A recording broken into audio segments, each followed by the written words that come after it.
गुरुर्ब्रह्मा गुरुर्विष्णुः गुरुर्देवो महेश्वरः गुरु साक्षात परब्रह्म तस्मै श्री गुरवे नमः. तस्मै श्री गुरवे नमः. नमस्कार. आपण गेल्या सत्रामध्ये गीतेच्या 11व्या अध्यायातल्या 50व्या श्लोकाबद्दल बघितलं होतं. ठीक आहे. आज आपण 51वा श्लोक घेऊ आणि मग त्याच्या पुढे जाऊ, समजा आपल्याला जाता आलं तर. तर पहिले मी तुमच्यासोबत स्क्रीन शेअर करतो. तर स्क्रीन शेअरमध्ये we should do the Prabhupada version first. Prabhupada काय म्हणतात बघूया. अर्जुन उवाच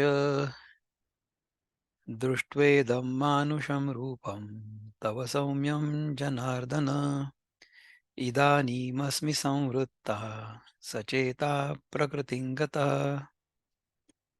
अर्जुन विचारतो की when Arjuna thus saw Krishna in his original form, he said, "O Janardan, seeing like seeing this human-like form so very beautiful, I am now composed in mind and I am restored to my original nature." तुझं हे सौम्य स्वरूप बघून आता माझं डोकं शांत झालं आणि माझं जे माझं जे खरं स्वरूप होतं त्याच्यामध्ये आता मी पुन्हा एकदा आलो.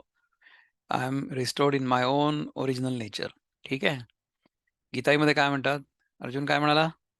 पाहुनी हे तुझे सौम्य मानुषी रूप माधवा, झालो प्रसन्न मी आता आलो भानावरी पुन्हा. पुन्हा भानावर मी आलो, आता प्रसन्न झालो आणि भानावर आलो तुझं सौम्य रूप बघून.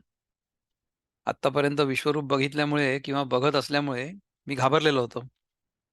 आता तुझं सौम्य रूप बघितलं, मला आता बरं वाटतंय. अर्जुन म्हणाला, हे जनार्दना, तुझं हे सौम्य मानव रूप पाहून आता मन ठिकाणावर येऊन मी पूर्ववत सावध झालेलो आहे. त्याच्याबद्दल मुक्तछंदामध्ये काय म्हणतात किशोरजी आपले बंधू? अर्जुन म्हणाला, जनार्दनासी तुझ्या मानवी सौम्य रूपासी पाहून झालो मी स्वस्थ चित्त, मनासी सामान्य स्थिती प्राप्त. जी मनाशी सामान्य स्थिती प्राप्त झाली तुझं स्वरूप बघून मी. आता पाहुनी सौम्य रूपात तुम्हा, जहालो असे शांतची मीही पुन्हा. मनाला भले स्थैर्य ही ते फिरोनी, असे दक्षतेही पुन्हा चक्रपाणी. बघा, आता पाहुनी सौम्य रूपात तुम्हाला जहालो असे शांतची मीही पुन्हा, मी पुन्हा शांत झालो. मना लाभलं स्थैर्य, पुन्हा फिरोनी म्हणजे पुन्हा ते स्थैर्य लाभलं. असे दक्ष, आता मन दक्ष झालं, तेही पुन्हा चक्रपाणी. म्हणजे आता मी तू जे काय म्हणतोय त्याच्यामध्ये पुन्हा एकदा लक्ष लावून ऐकतोय. कारण की आधी त्यांनी काय म्हटलं होतं की ठीक आहे, तू मला उपदेश कर, मी तुझे म्हणशील ते स्वस्थ चित्ताने शांतपणे आणि लक्षपूर्वक ऐकणार आहे. कारण की कृष्णाने सांगितलं होतं ना की आता मी तुला सांगणार आहे ते लक्षपूर्वक ऐक. जोपर्यंत आपण लक्ष देऊन एखादी गोष्ट ऐकत नाही, तोपर्यंत समोरच्या माणसाने कितीही काहीही जरी सांगितलं तरी सुद्धा आपल्याला ते कळणार नाही. शिष्य आणि गुरुच्या नात्यामध्ये शिष्य हा जास्त महत्वाचा असतो. गुरु कोणी असला तरी काय फरक पडतो? हं? वसुदेव सुतम वसुदेव सुतम त्याच्यानंतर काय? एवम वसुदेव सुतम एवम, राईट? कंस चाणूरमर्दनम, असा श्लोक आहे ना. देवकी परमानंदम कृष्णं वंदे जगद्गुरुं. कृष्णं वंदे जगद्गुरुं, राईट? कृष्ण जगद्गुरु होता. परंतु कृष्णाचं कोणी कोणी ऐकलं आणि कोणी कोणी नाही ऐकलं. जे ऐकलं ते तरले किंवा जे ऐकतील ते तरतील. परंतु जे ऐकणार नाही ते कृष्णं वंदे जगद्गुरुम आपण म्हणत राहू. जगद्गुरू आहे आपल्यासमोर. परंतु त्या जगद्गुरूचं जर आपण ऐकलं नाही, तर आपण शिष्य म्हणून बरोबर नाही. तर आपल्याला we have to be a proper student. If we are not a proper student, then it doesn't matter if even Jagadguru appears in our life. आपण कोरडे पाषाणच राहू, असं होईल. आपल्याला काही फरक पडणार नाही, कोणीही असलं आपल्या आयुष्यात तरी सुद्धा. तर ज्ञानेश्वर महाराज आता काय म्हणतात बघूया आपण याच्याबद्दल.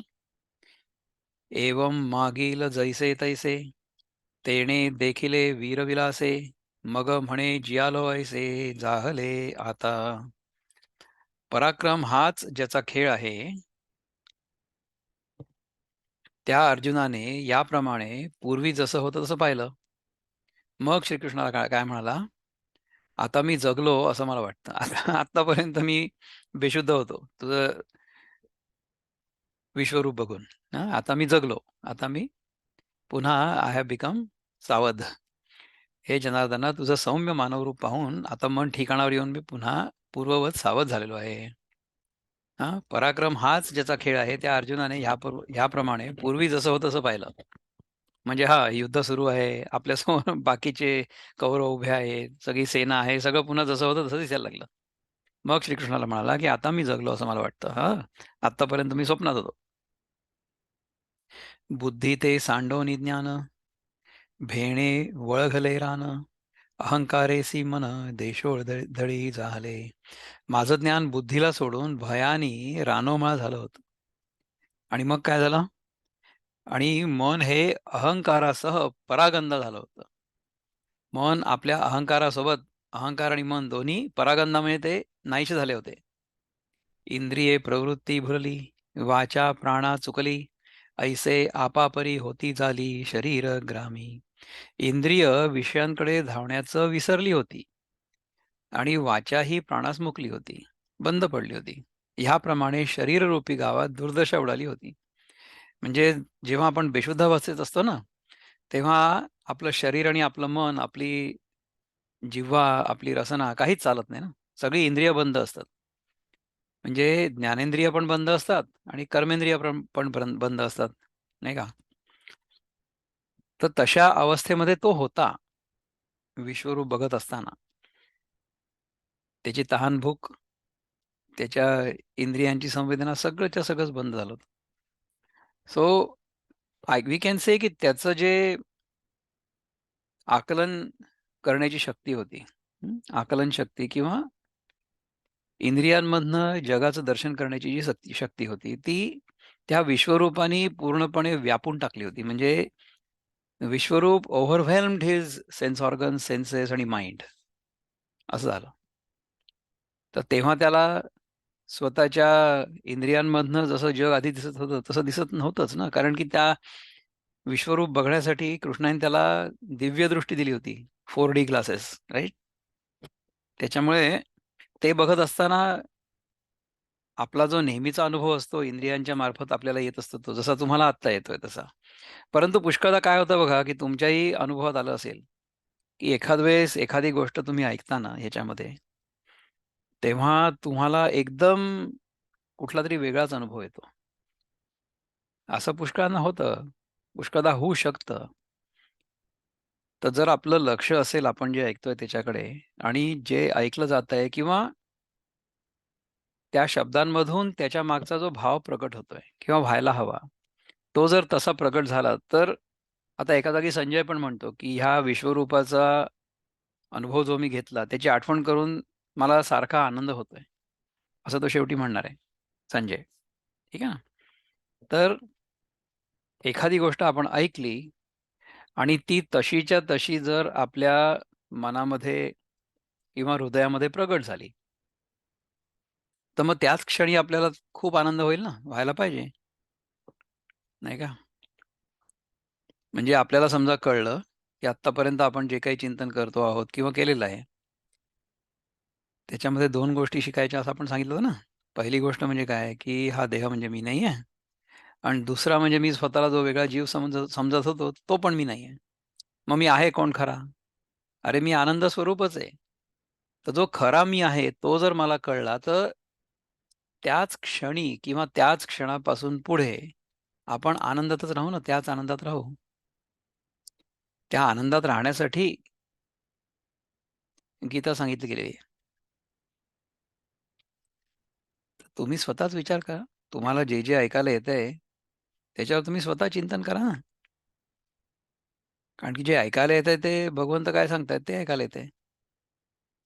तुम्ही जे ऐकायला येतंय त्याच्याशी तुमच्या स्वतःच्या अनुभवाची कंपॅरिझन करून बघा. मग शिका. "तिये आघवीची मागुती, जिवंत भेटली प्रकृती. आता जिताणे श्रीमूर्ती, जाहले मिया." ती बुद्धी, मन आणि इंद्रिय सर्वच पुन्हा टवटवीत होऊन आपल्या मूळ पदावर आलीत. आता श्रीकृष्ण यांना जिवंतपणा प्राप्त झाला. ही आपल्या स्वभावावर येऊन आपापली कामं करायला लागली. आपली इंद्रिय आणि आपलं मन हे कशी कामं करतील? जर त्यांच्या मागे चेतना असली तर, नाही का? सो ओनली व्हेन द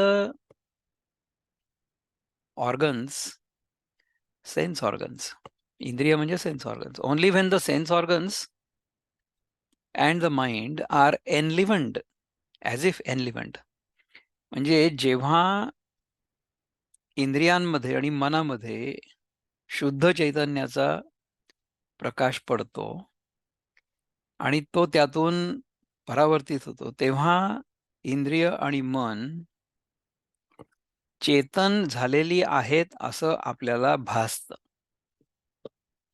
विचार करा. आता समजा मी तुमच्याशी बोलतोय, त्यामुळे तुम्हाला असं वाटतं की मी जिवंत आहे. त्यामुळे माझं शरीर चेतन आहे हे तुम्हाला कळतंय. बरोबर आहे? परंतु समजा मला झोप लागलेली असली किंवा जेव्हा-केव्हा या शरीरातून प्राण चालले जातील, तेव्हा तुम्हाला शरीर जसं आहे तसं दिसेल ना. परंतु ते चेतन आहे असं नाही वाटणार, अचेतन आहे असं वाटेल. का बरं चेतन आहे असं नाही वाटणार? चेतन आहे असं वाटणार नाही याचं कारण हे आहे, की त्याच्यामध्ये चैतन्य प्रतिबिंबित होत नाहीये. सो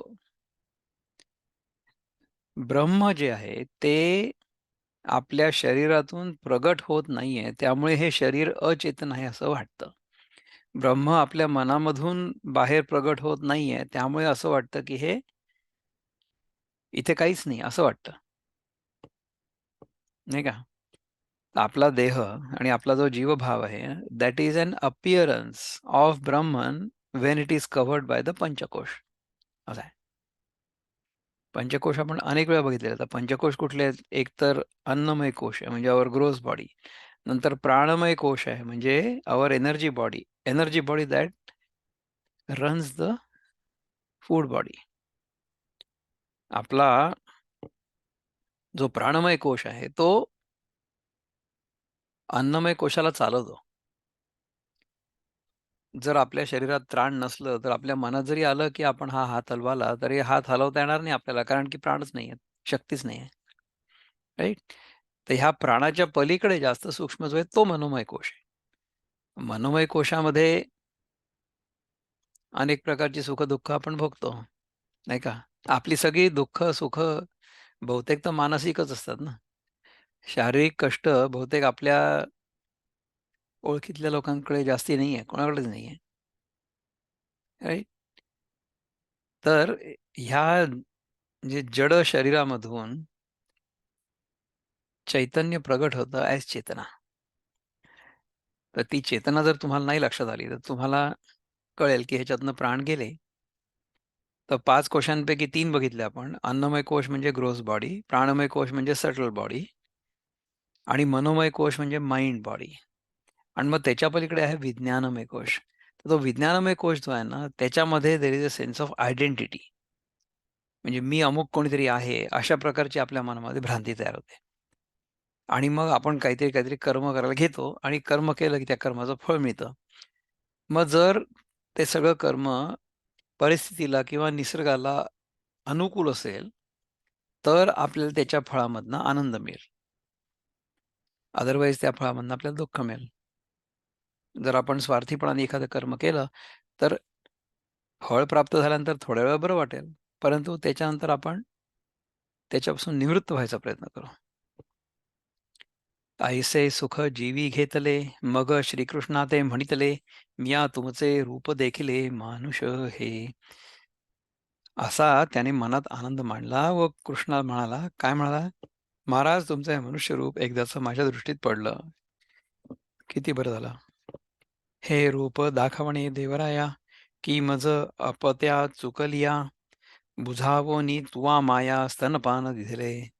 हे देवाधिदेवा, हे रूप दाखवणं म्हणजे मी चुकलेलं मूल, त्याला तू जशी माझी आई, तिने माझी समजूत घालून मला स्तनपानच दिलं.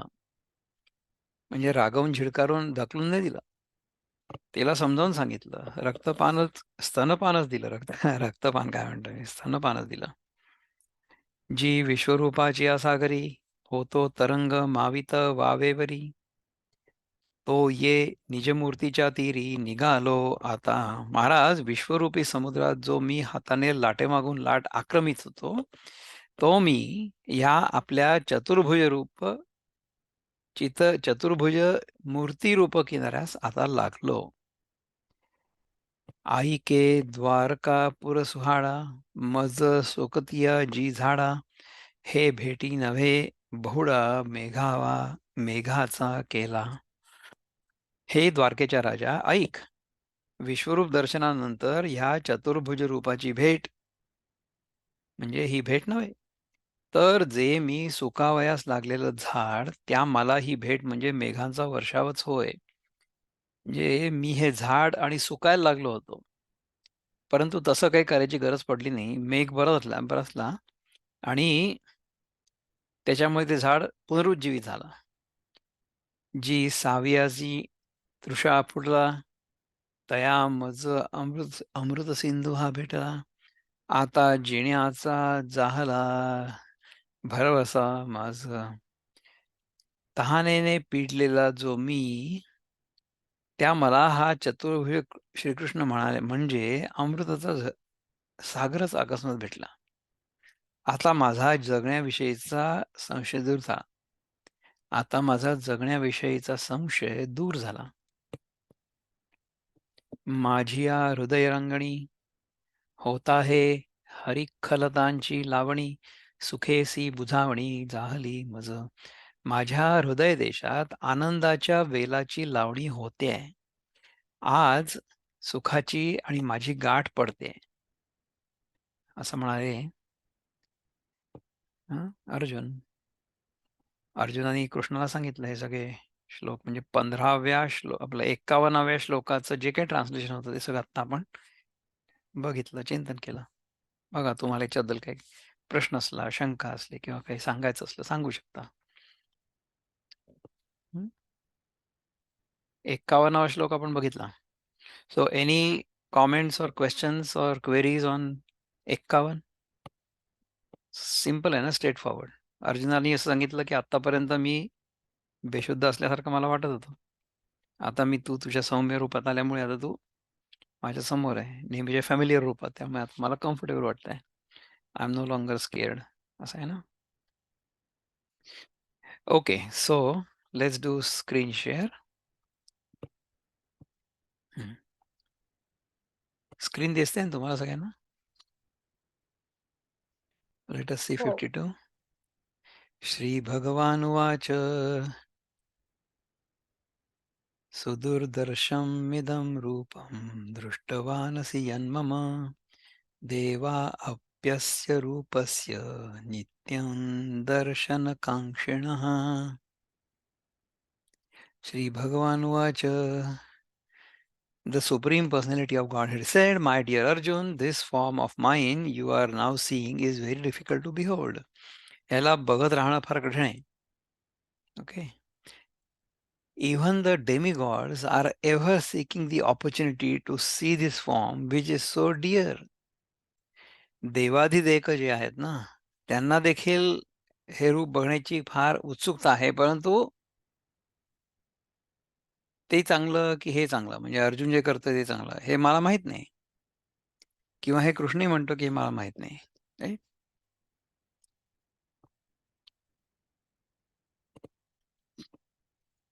तर हे 52वा श्लोक होता. 52व्या श्लोकामध्ये गीताईमध्ये काय म्हणतात? हे पाहिलेस तू माझे अति दुर्लभ दर्शन, आशाची राखुनी ज्याची झुरती नैत्य देवही. हे पाहिलंस तू माझं अतिदुर्लभ दर्शन, आशाची राखुनी ज्याची झुरती नित्य देवही. नित्य म्हणजे नेहमी, झुरती म्हणजे दे आर सॅड. त्यांना आतूनच असं वाटत राहतं की देव आपल्याला भेटत नाही, देव आपल्याला भेटत नाही. अशा प्रकारची रुखरुख त्यांच्या मनामध्ये होती. तर हे सगळे जे देव आहेत ना, छोटे-छोटे देव, त्यांना देखील कृष्णाचं दर्शन व्हावं असं वाटतं, असं आपल्याला विनोबा सांगतायत. ओके. तर ह्याच्यानंतरचा किशोरजींचा काय व्हर्शन आहे पाहू आपण. किशोरजी मुक्तछंदामध्ये काय म्हणतात? ते म्हणतात, मग भगवान म्हणती अर्जुनासी, पाहिलेस माझ्या विश्वरूपासी, जे पाहणे असे केवळ असंभव देवांसी त्याची कामनास देव. सगळ्या देवांना त्याची कामना आहे, परंतु he is not willing to show it to anybody and everybody. भगवान काय म्हणाले? तुला दाखविलेची रूपासी माझ्या, तुला दाखविलेची रूपासी माझ्या, असे पाहिले तू कृपेनेची माझ्या. दिसावे न ते पार्थ कोणा कधीही, असे त्याची इच्छा ही देवा सदाही. तुला दाखवलेची रूपासी माझ्या, माझ्या रूपाला मी तुला दाखवलं. असं पाहिलं की तू माझ्या कृपेनेच दिसावे न ते पार्थ कोणा कधीही, जे कोणाला कधीही दिसणार नाही, असे त्याची इच्छाही देवा सदाही. दिसावे न पार्थ कोणा कधीही, असे त्याची इच्छाही देव सदाही. तर तशा प्रकारची इच्छा केवळ फक्त आपल्याला म्हणजे आपल्याला आपल्या मनामध्ये ती उत्पन्न होते किंवा नाही, एवढंच फक्त आपल्याला बघायचं.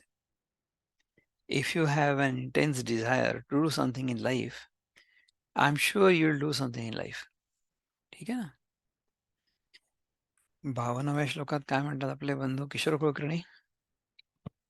श्रीकृष्ण म्हणाले, महत् प्रयासाने दिसायला कठीण असं जे माझं स्वरूप आहे ते तू पाहिलंस. ह्या रूपाचं दर्शन घेण्यासाठी देव देखील उत्सुक आहेत. यया पार्थाची या बोलासवे, हे काय म्हणितले देवे. तुआ प्रेम ठेवून यावे विश्वरूपी की. आता ह्या अर्जुनाच्या भाषणासोबत भगवंत काय म्हणाले? हे काय रे, तू विश्वरूपाच्या ठिकाणी प्रेम ठेवून सगुणाकडे ये, मग तू ह्याच्या मागे नको लागू. मग ये श्रीमूर्ती भेटावे सडिया आयती, ते शिकवण सुभद्रापती विसरला सीमा. मग या सगुण मूर्तीला कोण? म्हणजे विश्वरूपावर दृढपणे प्रेम ठेवून नुसतं रिकामं,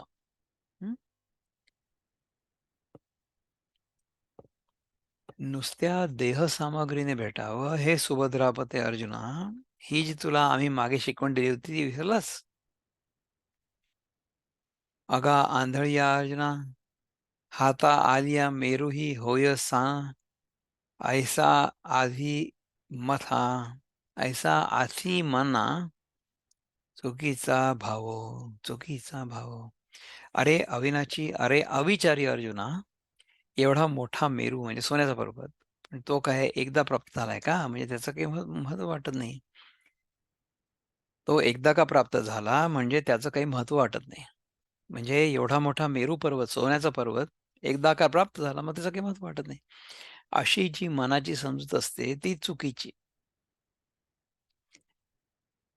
तरी विश्वात्मक रूपडे, जे दाविले आम्ही तुझ पुढे, ते शंभूही परी न जोडे, तपे करिता.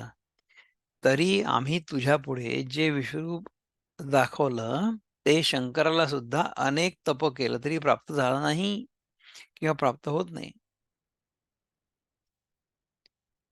हं. तरी आम्ही तुझ्या पुढे जे विश्वरूप दाखवलं ते शंकराला सुद्धा अनेक तपे केली तरी प्राप्त होत नाही. आणि अष्टांगाती संकटी, योगी शिणताती किरीटी, परी अवसरू नाही भेटी जयाची ये. अर्जुना, योगी हे अष्टांग योगासारखी संकट आचरण करून शिणतात, परंतु ज्या विश्वरूपाच्या भेटीचा प्रसंग त्यांना येत नाही, ते विश्वरूप एखादे वेळ, कैसेनी देखो अळूमाळ, ऐसे स्मरता काळ जातसे देवा. ते विश्वरूप एखाद्या वेळी तरी थोडंसं आम्ही केव्हा पाहू, असं चिंतन करताना देवांचा काळ जातो.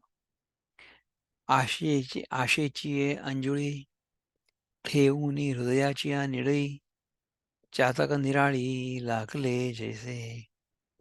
आपल्या ओंजळ हृदयरूप कपाळावर ठेवून चातक पक्षी जसं आकाशाकडे पाहतात, तैसे उत्कंठा निर्भर होऊन या सुरवर घोकीत आठही पहार विटी जयाची. ह्याप्रमाणे देव आणि मनुष्य हे विश्वरूपाच्या उत्कंठेने आतुर होऊन आठही प्रहर विश्वरूपाची भेट होईल की काय म्हणून घोकत असत. परी विश्वरूपासारखे स्वप्नीही कोणीही न देखे, ते प्रत्यक्ष तुवाच सुखे देखिले हे.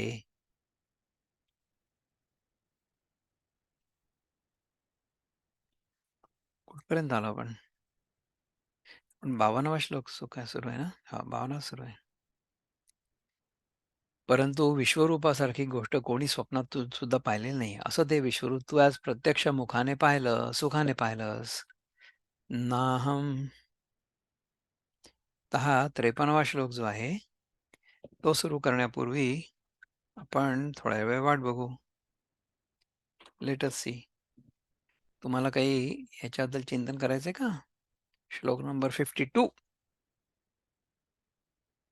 अर्जुन जोपर्यंत विश्वरूप बघत होता तोपर्यंत त्याला खूप भीती वाटत होती. आता तो नॉर्मल अर्जुनाच्या रूपात आला. त्यामुळे ही इज कम्फर्टेबल. तर असं आहे. Any questions or comments? No? Okay, let's get started. Sagun दादा सगुण रूपाबद्दल काय चिंतन झालेलं इथं? आता हे जे समोर आहे ते सगुण रूपच आहे ना. आधी विश्वरूप होतं. विश्वरूपामध्ये त्याला काही शेंडांना बुडखा काही कळतच नव्हतं कुठे काय चाललंय. It was all a big mess in front of Arjuna's eyes. ठीक आहे ना. आता तो सगुण रूपात म्हणजे त्याला आता गुण आहेत, 6 गुण. त्याचे जे सगळे गुण आहेत चांगले चांगले ते सगळे कृष्णामध्ये. तर त्या सगुण रूपात म्हणजे 2 हाताच्या रूपामध्ये तो परत आला. Like he was used to sing. अर्जुनाला तसंच बघण्याची सवय होती ना. त्यामुळे त्या रूपामध्ये जेव्हा तो परत आला तेव्हा अर्जुनालाच खूप बरं वाटलं. असं आहे. So let us share the screen. याच्यानंतरचा श्लोक बघू. चॅप्टर 11 वर्स नंबर 53. नाहं वेदैर्न तपसा न दानेन न चेज्जया शक्य एवं विधो द्रष्टुं दृष्टान् दृष्ट्वानसि मां यथा. नहि नाहं वेदैर दृष्ट्वानसि. दृष्टवान असि. अच्छा, दृष्टवान असि असा शब्द आहे तो. मयि यथा. ठीक आहे. त्याच्याबद्दल काय म्हणतात प्रभुपाद ट्रान्सलेशनमध्ये की the form you are seeing with your transcendental eyes cannot be understood simply by studying the Vedas, nor by undergoing serious penances, nor by charity, nor by worship. ह्या सगळ्या गोष्टी ज्या आहेत त्या ट्रान्सेंडेंटल असल्यामुळे जे काही ट्रान्सेंडेंटल म्हणजे व्यावहारिक जगामध्ये आहे ते सगळं झोपलेलं असतं जेव्हा हा योगी महानिर्वाण करतो तेव्हा. ठीक आहे ना. It is not by these means that one can see me as I am. हे समजा केलं त्याने काही फायदा होणार नाही. You will not be able to see him as he is. असं सांगतायत कृष्ण भगवान. हां. न पाहिलेस तू, न पाहिलेस तू माझे, हे पाहिलेस तू माझे अति दुर्लभ दर्शन. आशाची राखुनी ज्याची झुरती नित्य देव ही. हे तर आपण पाहिलं होतं. यज्ञदान तपे केली वेदाभ्यास ही साधिला, तरी दर्शन हे माझे न लाभे लाभले तुझं. हे वा, मी यज्ञ दान तप सगळं केलेलं आहे, वेदाभ्यास केलेला आहे, साधला आहे, तरी दर्शन हे माझं म्हणजे भगवंताला आपण जर आपलं दर्शन दिलं आणि जर आपण त्याच्या भोवताली जे 2 तेजस्वी गोलक आहेत ते जर बघितले तर किती चांगलं होईल. यज्ञ दान तप केली, वेदाभ्यास पण केला, हे सगळं केलं, तरी दर्शन हे माझं न लभे तुझं. किंवा देवळात आपण जेव्हा जातो तेव्हा आपण देवाचं दर्शन करतो की देव आपलं दर्शन करतो? विचार करा. यज्ञ दान तप केली, वेदाभ्यासही साधला, तरी दर्शन हे माझं न लाभे तुझं, न लाभे लाभले तुझं, असं आहे. म्हणजे मला त्याचा काही लाभ होत नाही आहे, परंतु तुला त्याचा लाभ होईल, असं आहे.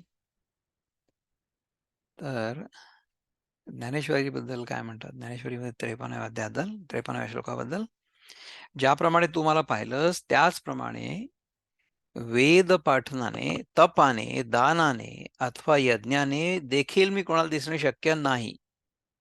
ह्या सगळ्या गोष्टी जरी केल्या ना, तरी सुद्धा ह्या सगळ्या कुठल्याही कर्मामुळे किंवा ॲक्टिव्हिटीमुळे तुम्हाला देवाचं दर्शन नाही होणार.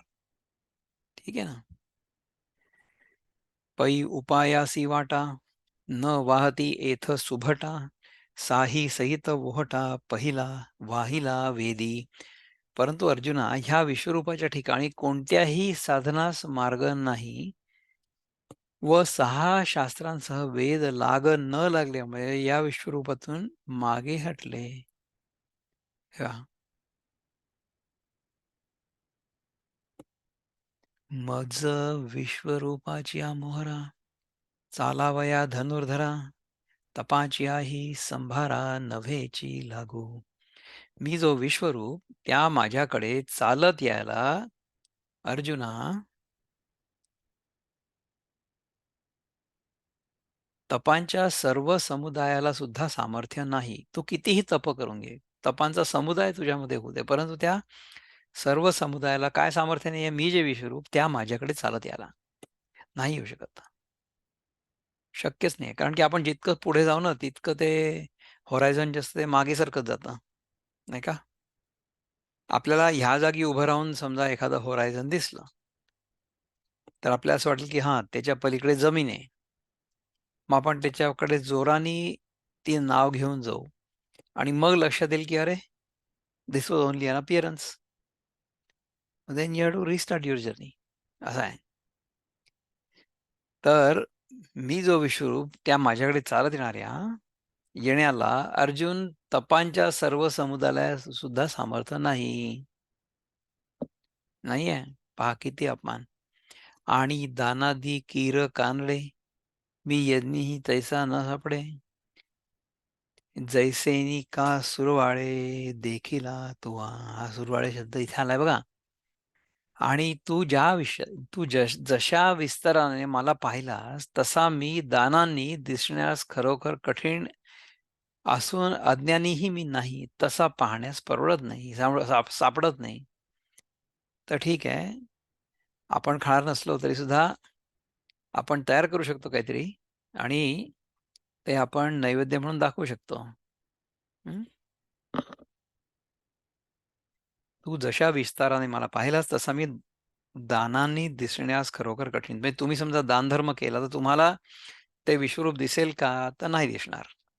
खरोखर कठीण असून यज्ञानेही मी तसा पाहण्यास सापडत नाही. तुम्ही यज्ञ जरी केला, तरी सुद्धा तुम्हाला तसाच्या तसा दिसेल काय कृष्ण? नाही दिसणार. तैसा मी एकीची परी, आतुडे गा अवधारी, जरी भक्ती येऊनी वरी, चित्ता ते गा. तू ज्या विस्ताराने मला पाहिलास, तसा मी एकाच प्रकाराने पाहायला सापडलो व तो प्रकार म्हणजे जर भक्ती घेऊन चित्ताला वर येईल, तरच मी त्या प्रकारे पाहायला सापडतो. हे लक्षात ठेवा. म्हणजे आपल्याला समजा सोनाराकडनं काही घ्यायचं असलं विकत, तर आपल्याला कुठे काय we have no idea about त्याच्यामध्ये काय भेसळ आहे, काय वगैरे. त्याच्यावर विश्वास ठेवूनच घ्यावा लागतो ना आपल्याला. हं. तर तो काय म्हणतो, की "तू ज्या विस्ताराने मला पाहिलं ना, तसा मी एकाच प्रकाराने पाहायला सापडतो." तो प्रकार म्हणजे भक्ती.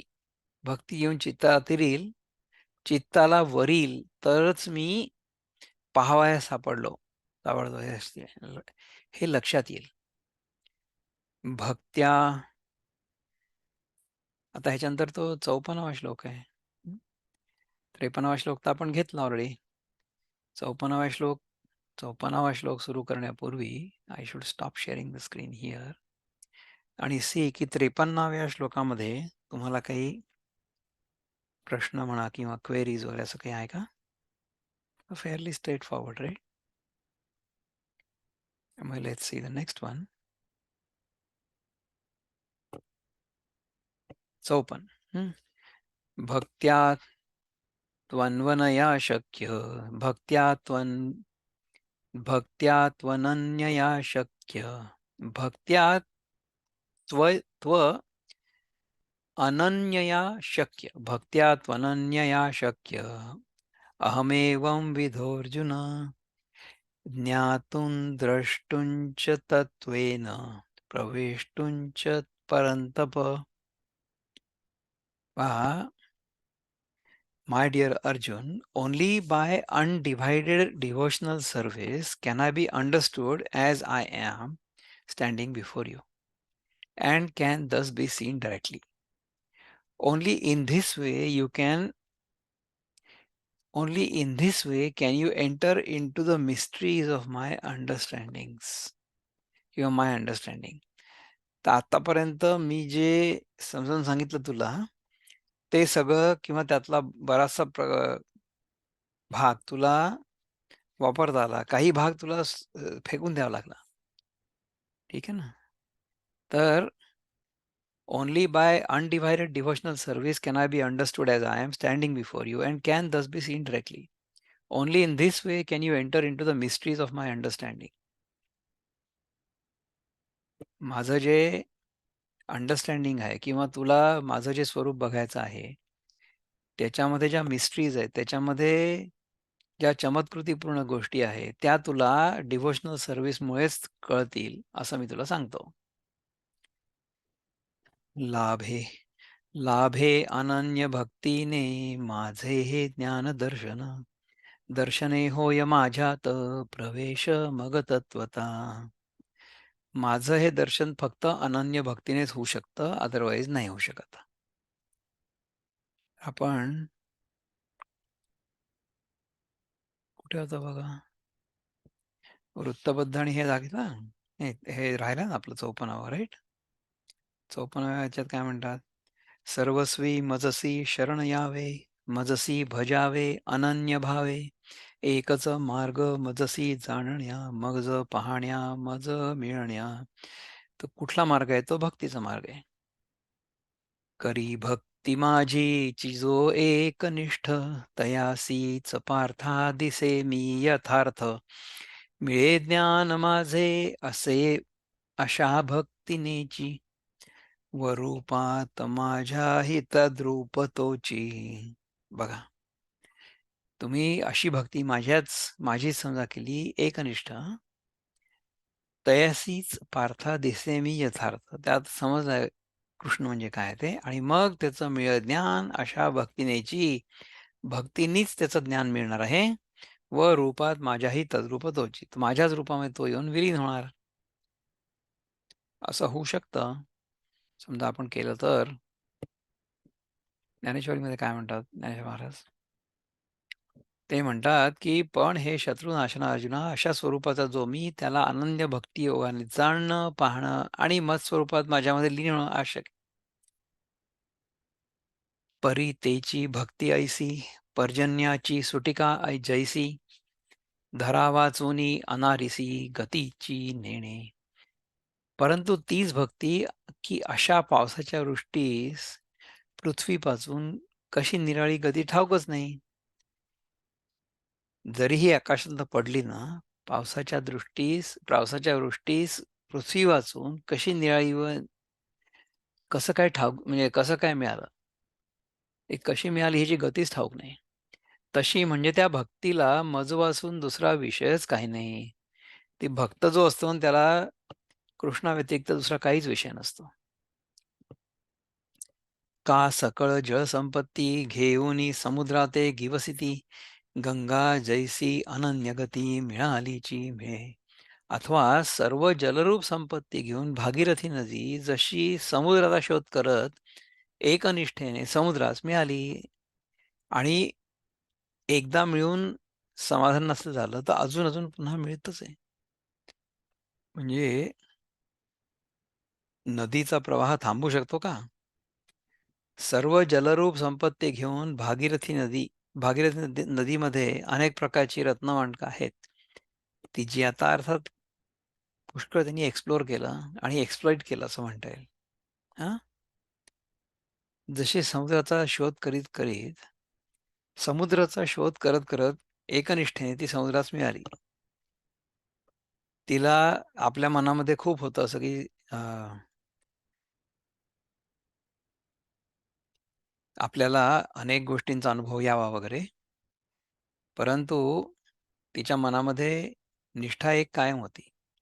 तर त्या निष्ठेने ती समुद्रास मिळाली आणि पुन्हा पुन्हा मिळतच आहे, नाही का? सारखं पाणी गंगेतलं समुद्रात जातंय ना, त्यामुळे ती गंगा एका दिशेने एका निष्ठेने समुद्राकडे जाते, पण सारखी गंगेला सारखी समुद्राला मिळत राहते. तैसे सर्व भाव संभारे, न धरत प्रेम एकसरे, मज माझी संचरे मीची होनी. त्याचप्रमाणे सर्व भावांच्या समुदायासह अनावर प्रेम मद्रूप होऊन एकसारखं माझ्यामध्ये प्रवेश करतं. ज्याप्रमाणे नदी सारखी सागरामध्ये प्रवेश करते, त्याचप्रमाणे सर्व भावांच्या समुदायासह अनावर प्रेम असं जेव्हा मद्रूप होऊन माझ्यासारखं एकसारखंच प्रवेश करतं आणि तेवीची मी तैसा, तेवीची मी ऐसा, थडिये माझारी सरिसा, क्षीराब्दी का जैसा क्षीर चासी, क्षीराची. ठीक आहे. आणि क्षीरसमुद्र जसा काठासोबामध्येही एकसारखाच दूधमय असतो. हे काय ते समजा किनाऱ्यावर आलं आणि मग त्याच्यानंतर तिथे जर अपवित्रता दिसली, तर मग काय करायचं? तसा आपला जो समुद्र असतो तसा होतो तो. परंतु हा जो क्षीरसमुद्रचा आहे, जसं ज्याचं वर्णन केलंय, तो कसा आहे की काठाला पाणी मध्ये तसा एकसारखा दूधमय असतो. त्याच्यामध्ये भेसळ काही नसते. समजा किनाऱ्यावर जरी आला तरी सुद्धा. परंतु साधा जो समुद्र असतो त्याचा किनारा चांगला दिसणार नाही. कारण की समुद्रामध्ये जे कचरा जमा झालेला असतो, तो त्या किनाऱ्यावर आणून फेकून देतो, असं होतं. आणि ते तर झालं आपलं हां. नंतर तैसे मज लागोनी मुंगीवरी, किंबहुना चराचरी भजनासी का दुसरी परीची नाही. त्याप्रमाणे माझ्यापासून ते मुंगीपर्यंत फार काय सांगावं? सर्व स्थावर जंगमात्मक जगामध्ये भजनाला माझ्याशिवाय दुसरं काहीच नाहीये. अशी शंकाच नाही. म्हणजे माझ्याशिवाय दुसरं काही आहे भजनामध्ये, तर अशी शंका घेऊच नको. तयाची क्षणासवे, एवंविध मी जाणवे, जाणितला तरी स्वभावे दृष्टही होय. आणि असं ज्यावेळेला होईल, त्या क्षणाबरोबर मी भगवंत म्हणजे विश्वरूप आहे असं कळेल. आणि असा मी समजल्यावर साहजिक रीतीने मीच असा म्हणजे विश्वरूप दिसेन असं आहे. मग इंधनी अग्नी उद्दीपे आणि इंधन हे भाषा हारपे, ते अग्नीची होऊनी आरोपे, मूर्त जेवी. मग काष्ठात घर्षणाने आणि अग्नी उत्पन्न झाल्यानंतर काठ हा शब्दच नाहीसा होतो. आणि मग ते काष्ठच जसं मूर्तिमंत अग्नी होतं, तशा प्रकारे का उदयन की जे तिच्याकडे तव गगनची होऊनी असे अंधारे, मग उदयिष्या एकर सरे प्रकाशो होय. अथवा जोपर्यंत सूर्याने उदय केलेला नाहीये, तोपर्यंतच आकाश अंधार होऊन असतं. पण मग सूर्योदय झाल्यावर ते आकाशच एकसारखं प्रकाश होतं. तैसे माझिये साक्षात्कारी, सरे अहंकाराची वारी, अहंकार लोपी अवधारी द्वैत जाय. त्याप्रमाणे माझं प्रत्यक्ष दर्शन झाल्यानंतर अहंकाराची येरझार थांबते आणि अहंकाराचा नाश झाल्यावर द्वैत जे जातं हे लक्षात ठेवा.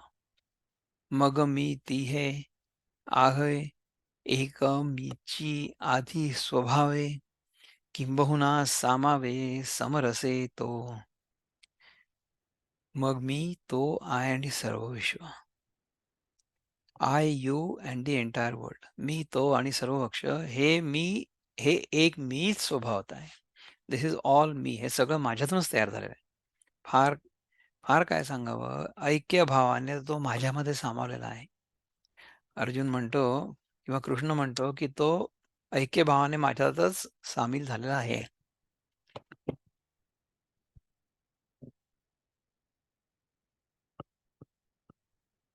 आता हा याच्यानंतरचा शेवटचा श्लोक आहे 55वा. पुष्कळ ओव्या आहे त्याच्यामध्ये, पण आपण घेऊया त्या सगळ्या ओव्या. पण त्याच्या आधी I will stop sharing here. 54वा जो श्लोक आहे त्याच्यामध्ये ज्या ओव्या आपण आत्ता वाचल्या, त्याच्यामध्ये जर काही प्रश्न असले तर आपण बघू, नाहीतर मग शेवटचा श्लोक घेऊ आता. लास्ट श्लोक ऑफ द अध्याय. Share screen. भगवंताच्या कृपेने आपण शेवटच्या श्लोकापर्यंत येऊन पोचलो. शेवटच्या श्लोकात काय म्हणतात भगवान?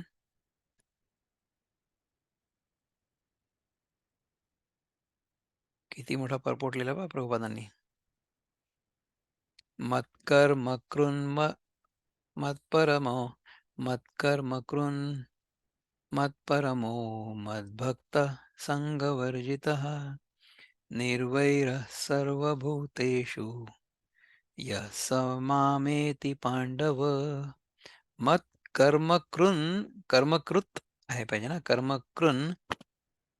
कर्मकृन् मत्परमो मद्भक्तः संगवर्जितः निर्वैरः सर्वभूतेषु यः स मामेति Pandav. My dear Arjun, he who engages in my pure devotional service, free from the contaminations of fruitive activities and mental speculation, he who works for me, who makes me the supreme goal of his life, and who is friendly to every living being, he certainly comes to me. जे सगळ्यांप्रती मैत्री भाव ठेवतात, परंतु परमात्मा हे एकच लक्ष्य आहे, अशा प्रकारे जे असतात ते डेफिनेटली मला येऊन भेटतात किंवा माझ्यामध्ये येऊन विलीन होतात. गीताईमध्ये काय म्हणतात? 55वा श्लोक. माझ्या कर्मात जो मग्न भक्तीने भरला असे, जगी निस्संग निर्वैर मिळे तो मज मत्पर. माझ्या कर्मात जो मग्न आहे भक्तीने, जगी निस्संग निर्वैर मिळे तो मज मत्पर.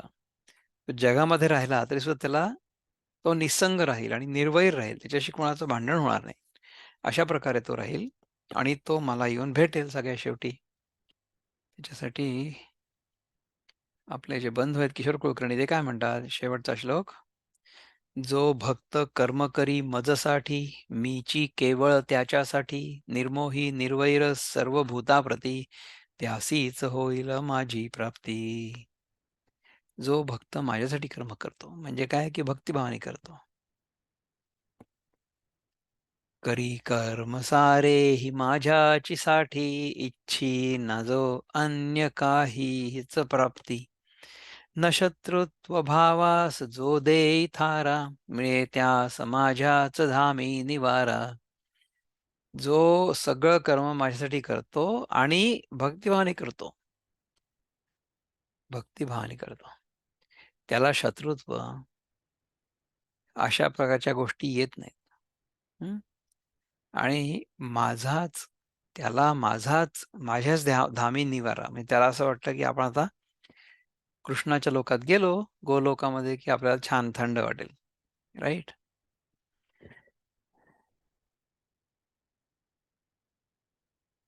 हे तर झालं आपलं जो भक्त कर्म करीसाठी. Right. So now we have to go to the Dnyaneshwari. Last screen. Last स्क्रीनमध्ये ज्ञानेश्वरीमध्ये काय म्हणतात भगवान? ते म्हणतात की ओम इति श्रीमद, अच्छा ते तर अजून झालं नाही आपलं. श्रीमद भगवद्गीतासु उपनिषत्सु ब्रह्मविद्यायां योगशास्त्रे श्रीकृष्णार्जुन संवादे विश्वरूप दर्शन योगो नाम एकादशोध्याय हा इथे संपलेला आहे. राईट. हे पांडवा, जो मत्प्रीत्यर्थ कर्म करणारा मीच, ज्यांचे प्राप्तव्य आहे असा माझा भक्त, संसार संगरहित, कोणाही भूताशी वैर नसलेला असा तो पुरुष मज परत येतो. जो मजची एका लागी, कर्मे वाहत असे अंगी, जया मी वाचोनी जगी गोमटे नाही. जो भक्त माझ्या एकट्या करताच शरीराने सर्व कर्म आचरतो आणि ज्याला जगामध्ये माझ्या वाचून दुसरं काही चांगलं नाही आहे. जो भक्त माझ्या एकट्या करता शरीराने कर्म आचरतो आणि ज्याला जगामध्ये माझ्या वाचून दुसरं काहीच चांगलं नाही आहे, असा दृष्टादृष्ट सकळ, जयाचे मीची केवळ, जेणे जिणयाचे फळ मजची नाम ठेविले. ज्याचा इह परलोक हे सर्व केवळ मीच होऊन राहिलेलो आहे. म्हणजे आत्ता आणि नंतर दोन्ही वेळेस मला कृष्णच पाहिजे. ठीक आहे ना? व ज्याने आपलं जगण्याचं प्रयोजन माझीच प्राप्ती आहे, होणं आहे, हे ठरवलं आहे. जिथे कुठे असेल तो इह किंवा परलोक, ह्या जगात किंवा स्वर्गात नरकात, केवळ मीच होऊन राहिलो असं त्यांनी असं समजलेलं आहे, की हे सगळीकडे कृष्णच आहे. ईशावास्यम इदं सर्वम हे त्याला कळलेलं आहे. आणि ज्यांनी आपलं जगण्याचं प्रयोजन माझीच प्राप्ती होणं हे ठरवलं आहे. असा भक्त जो आहे तो किती चांगला आहे. मग भूते हे भाष विसरला, जे दिठी मीची आहे सुदला, म्हणोनी निर्वैर झाला सर्वत्र भजे. तर तुमचं वैर कोणाशी असेल? जर सगळीकडे परमात्माच आहे हे जर कळलं, तर मग वैर कोणाशी असेल? परमात्म्याशी? हां, ते आणि आपलं स्वरूप सेमच आहे. त्यामुळे द्वैताची भावना नसल्यामुळे तिचं भांडण-तंटा नाही होऊ शकत. ऐसा जो भक्त होये, तयाचे त्रिधातुक हे जय जाये, तै मीची होऊनी ठाये पांडवागा. अरे अर्जुना, असा जो भक्त आहे त्याचं हे शरीर ज्यावेळी पडतं, त्यावेळी तो मीच होऊन राहतो. ऐसे जगद्गुरु ऐसे जगद्गुरु हे बघा इथं काय लिहिलं माहिती का? ऐसे जगदुदुदर दोंदिले, जगदुदुर जगदुदर दोंदिले. हे म्हणजे काय मला कळतच नाही. जगद उदर दोंदिले. ऐसे जगद उदर दोंदिले, तेणे करुणार रसासाळ रसरसाळे, तेणे करुणा रसरसाळे. संजयो म्हणे बोलिले श्रीकृष्ण देवे. जगात उदरामध्ये असल्यामुळे दोंदिल व करुणेच्या रसाने रसाळ असं जे श्रीकृष्णदेव ते याप्रमाणे बोलते झाले, ते याप्रमाणे बोलले असं संजय धृतराष्ट्राला म्हणाला. श्रीकृष्ण कसे बोलले ते संजयनी धृतराष्ट्राला सांगितलं. राईट. ययावरी तो पंडुकुमरू, जाहला आनंद संपदा थोरू, आणि कृष्ण चरण थरू एकतो जगी. असं बोलल्यानंतर तो अर्जुन आनंदरूपी धनाने थोर झाला आणि श्रीकृष्णाच्या चरणांचं सेवन करण्यात जगामध्ये तोच एक चतुर होता. तेणे देवाचिया दोन्ही मूर्ती, निकिया न्याहाळिलिया चित्ती, तव विश्वरूपाहुनी कृष्णाकृती, देखिया लाभू देखिया लाभू. त्याने देवाच्या दोन्ही मूर्ती चित्तामध्ये चांगल्या न्याहाळून पाहिल्या, तेव्हा विश्वरूपापेक्षा कृष्णाच्या रूपामध्ये फायदा आहे असं त्याला आढळून आलं. परी तयाचिये जाणीवे, मानू न कीजेची देवे, जे व्यापकाहुनी नव्हे एकदेशी. परंतु त्याच्या या समजुतीला देवाने मान दिला तर नाहीच, कारण व्यापक रूपापेक्षा एकदेशी रूप बरं नव्हे असं श्रीकृष्ण म्हणाले. हेची समर्थावया लागी, एक दोन चांगी, उपपत्ती शारंगी दाविता जाहला. आणि हेच चतुर्भुज रूपापेक्षा विश्वरूप बरे वाटणारी ही गोष्ट स्थापित करण्याकरता एक दोन चांगल्या युक्त्या श्रीकृष्ण दाखवते झाले. या ऐकोनी या ऐकोनी सुधाकांत त्या ऐकोनी सुभद्राकांतू, चित्ती आहे म्हणतू, तरी होय बरवे दोन्ही आतू ते पुढते पुसो. त्या युक्त्या ऐकून अर्जुन म्हणतो, की ह्या दोन्ही रूपांमध्ये साम्य कुठलं बरं आहे? आता देवाला कुठे विचारू? ऐसा आलोचू करू निजीवी, आता पुसती बोज बरवी, आदरिल ते परिसावी पुढे काय.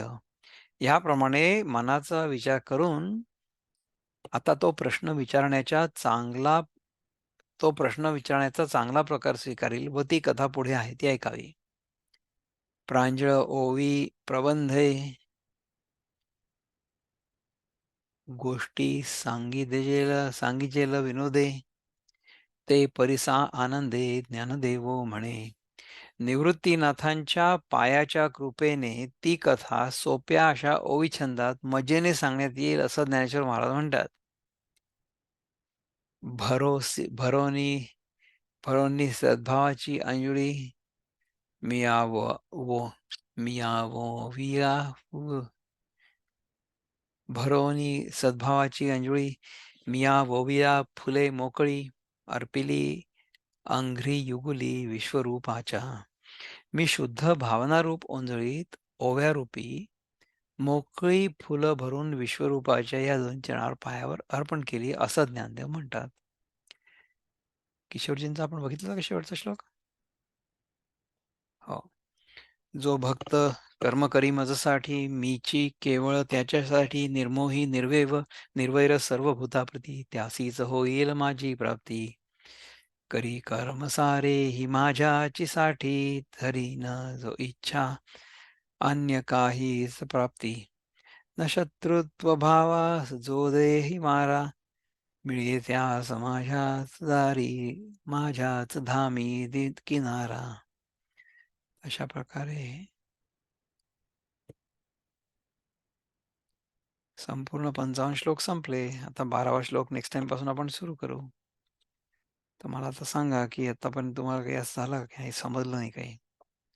असं नको व्हायला, right? Everything you are able to understand?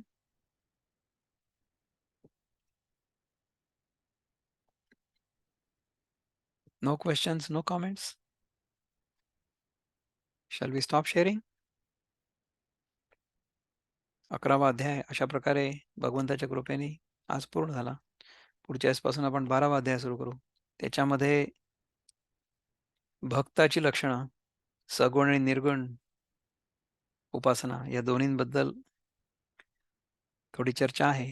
तर तो एक छोटासा अध्याय 20 श्लोकांचा. तर तो आपण पुढच्या वेळेसपासून सुरू करू.